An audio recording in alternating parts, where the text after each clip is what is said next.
Assalamualaikum warahmatullahi wabarakatuh, sahabat-sahabatku sekalian. Hari ini saya ingin mengajak kita semua untuk mendiskusikan materi yang saya sebut dengan istilah 5 poin Ponorogo. 5 poin Ponorogo saya ambil dari buku saya yang berjudul Restorasi Peran Aktor Pertanahan di Kabupaten Ponorogo yang diterbitkan oleh Grama Surya pada tahun 2019. Ada 5 poin Ponorogo, yaitu pertama, kita akan bicara tentang traumatika pertanahan. Kedua, kita bicara tentang implikasi traumatika pertanahan. Ketiga, kita akan bicara tentang restorasi peran aktor pertanahan. Yang keempat, kita akan bicara tentang skenario yang dijalankan. Dan yang kelima, tentang aktor pertanahan. Kita mulai misalnya ketika kita bicara tentang traumatika pertanahan, maka kita harus terlebih dahulu memahami apa itu traumatika. Traumatika adalah rasa takut yang berlebihan karena adanya pengalaman buruk di masa lalu. Sebagaimana diketahui, masyarakat di Desa Polorejo, Kecamatan Babadan, Kabupaten Ponorogo pada tahun 2008 mengalami pengalaman buruk ketika mereka gagal melakukan sertifikasi hak atas tanah secara massal karena ternyata orang yang dipercaya untuk mengurus hal tersebut tidak amanah, yaitu berkas tidak disampaikan ke kantor pertanahan atau tidak didaftarkan di kantor pertanahan atau setidak-tidaknya tidak dilaporkan di kantor pertanahan. Bahkan masyarakat sudah menyerahkan, selain menyerahkan berkas, mereka juga sudah menyerahkan biayanya. Itu yang kemudian menimbulkan traumatika pertanahan, yaitu rasa takut berlebihan yang dialami oleh masyarakat di Desa Polorejo, Kecamatan Babadan, Kabupaten Ponorogo tahun 2008 karena adanya pengalaman buruk di saat itu, yaitu tahun 2008 ketika gagal melakukan sertifikasi hak atas tanah secara massal karena ulah dari seseorang yang dipercaya tetapi justru tidak amanah. Kemudian poin yang kedua, kita bicara tentang implikasi traumatika pertanahan. Apa implikasinya ketika masyarakat mengalami traumatika pertanahan? Untuk kasus Desa Polorejo, Kecamatan Babadan, Kabupaten Ponorogo tahun 2008, mereka mengalami traumatika dan akhirnya sampai dengan tahun 2013 mereka tidak bersedia mengikuti program sertifikasi hak atas tanah secara massal. Jadi sejak tahun 2008 sampai tahun 2013, bila diberi tawaran program sertifikasi hak atas tanah secara massal, masyarakat di Desa Polorejo dan pemerintah Desa Polorejo menolak melakukan hal itu. Artinya menolak berpartisipasi dalam program sertifikasi hak atas tanah secara massal. Jadi sahabat-sahabat sekalian bisa lihat betapa lama, yaitu 2008 sampai 2013, jadi ada waktu sekitar 5 tahun ketika mereka menolak program sertifikasi hak atas tanah secara massal. Jadi mereka mengalami traumatika yang berat, ya, 5 tahun itu cukup lama.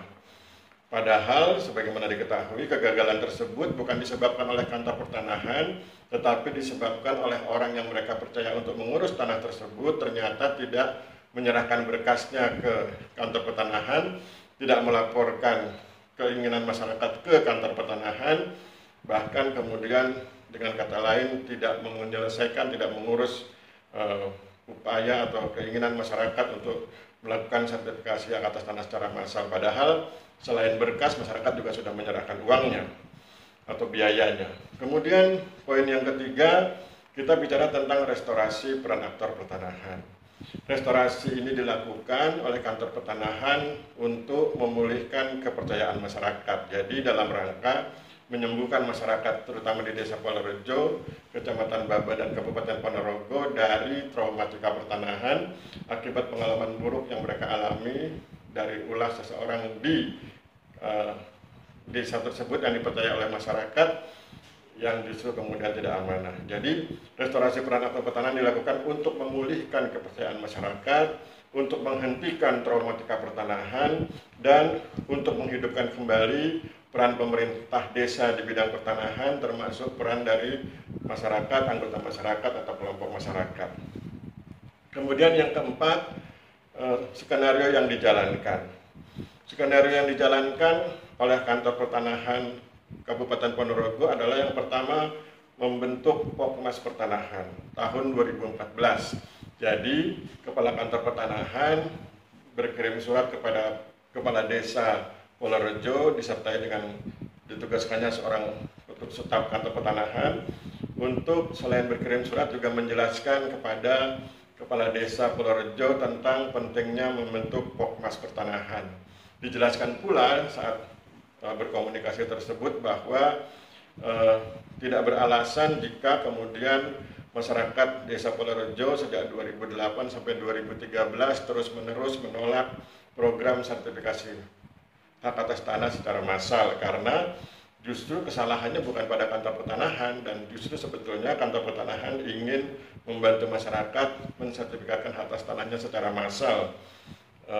Oleh karena itu maka pemerintah desa diminta untuk kembali menghidupkan semangat masyarakat, kembali menghidupkan kesadaran masyarakat tentang pertanahan dengan cara membentuk Pokmas Pertanahan, kelompok masyarakat di bidang pertanahan.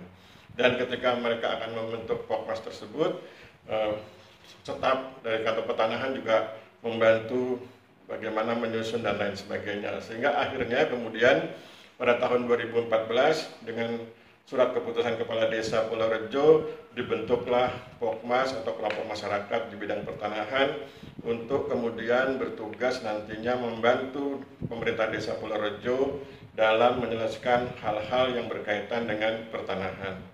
Kemudian setelah Pokmas Pertanahan di Desa Polorejo terbentuk, kemudian Kepala Kantor Pertanahan Kabupaten Ponorogo melalui utusannya dan melalui surat serta menghubungi langsung kepala desa menawarkan program SMS, sertifikasi massal swadaya, yang saat itu diberi kuota 30 bidang, yaitu diperuntukkan bagi masyarakat di Desa Polorejo.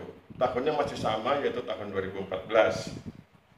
Pada awalnya masyarakat menolak, mungkin karena sosialisasinya belum terlalu baik, maka kemudian dengan penjelasan dan sosialisasi baik formal maupun informal yang dilakukan oleh kepala desa, perangkat desa, dan Pokmas Pertanahan, akhirnya kemudian berkenan mendaftar beberapa orang anggota masyarakat di Desa Polorejo yang memiliki bidang tanah yang layak untuk didaftarkan, sehingga kemudian terkumpullah 30 kakak, 30 kepala keluarga yang masing-masing mendaftarkan satu bidang tanahnya sehingga terpenuhi kuota sertifikasi massal swadaya sebanyak 30 bidang. Setelah mereka mendaftar, maka kemudian diproses, diukur, dan lain sebagainya sampai kemudian terbitlah sertifikat sebanyak 30 bidang melalui program sertifikasi massal swadaya. Itu di tahun 2014. Jadi ada dua hal penting di tahun 2014 yang dikerjakan atau ditindaklanjuti atau dilakukan oleh kantor pertanahan Kabupaten Ponorogo, yaitu pertama menganjurkan kepada kepala desa untuk membentuk Pokmas Pertanahan, dan yang kedua adalah menawarkan dan sekaligus menyelesaikan program sertifikasi massal swadaya atau SMS sebanyak 30 bidang. Sesudah SMS berhasil pada tahun 2014, mulai muncul atau kemudian bangkit kembali kesadaran masyarakat tentang hak atas tanah, bangkit kembali kepercayaan masyarakat kepada kantor pertanahan Kabupaten Ponorogo, bangkit kembali keinginan masyarakat untuk mensertifikatkan hak atas tanahnya. Hal ini kemudian direspon oleh kantor pertanahan pada tahun 2015 dengan melaksanakan prona dengan kuota sebanyak 150 bidang. Kemudian itu pun berhasil, sehingga kemudian berhasil dibagikan 150 buah sertifikat hak atas tanah untuk 150 bidang tanah. Kemudian tahun 2016 juga demikian, dilaksanakan prona sebanyak 150 bidang, dan itu juga berhasil, dan akhirnya pada tahun 2017 dilaksanakan juga prona dengan jumlah yang lebih besar, yaitu 410 bidang tanah, yang kemudian juga berhasil diserahkan sertifikatnya kepada para pemegang hak atas tanahnya atau kepada yang berhak. Dan akhirnya pada tahun 2018 Desa Polorejo, Kecamatan Babadan, Kabupaten Ponorogo melaksanakan apa yang disebut dengan PTSL, pendaftaran tanah sistematik lengkap, sehingga akhirnya seluruh bidang tanah di Desa Polorejo dapat dipetakan, dapat diukur, dan dapat disertifikatkan hak atas tanahnya. Itu poin keempat ya, mengenai skenario yang dijalankan. Kemudian Bagaimana dengan aktor pertanahan? Nah, ini masuk di poin 5, aktor pertanahan.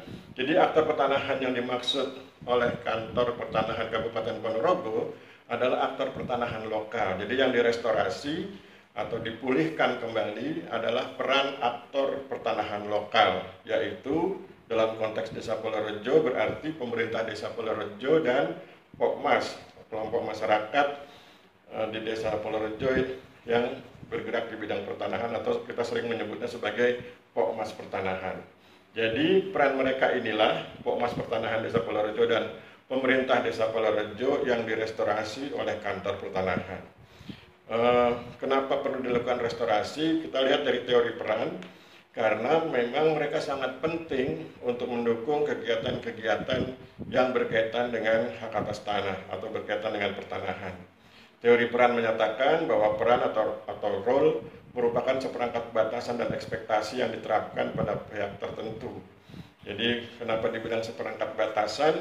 Yaitu berkaitan dengan hal-hal yang perlu dilakukan mengenai hak dan kewajiban dan ekspektasi hal-hal yang diharapkan dari pihak tertentu. Misalnya kalau itu bicara tentang Pokmas Pertanahan Desa Polorejo, bicara tentang pemerintah Desa Polorejo, maka kalau bicara tentang peran, mereka diharapkan mampu berperan mendukung program strategis nasional yang dalam masa kekinian disebut PTSL, Pendaftaran Tanah Sistematik Lengkap. Tetapi kita sudah sampaikan tadi bahwa mereka tidak tiba-tiba mengikuti program PTSL, Pendaftaran Tanah Sistematik Lengkap, tetapi mereka harus direstorasi dahulu ya, karena mereka mengalami traumatika pertanahan 2008 sampai 2013, kemudian 2014 kepala desa diminta untuk membentuk Pokmas Pertanahan.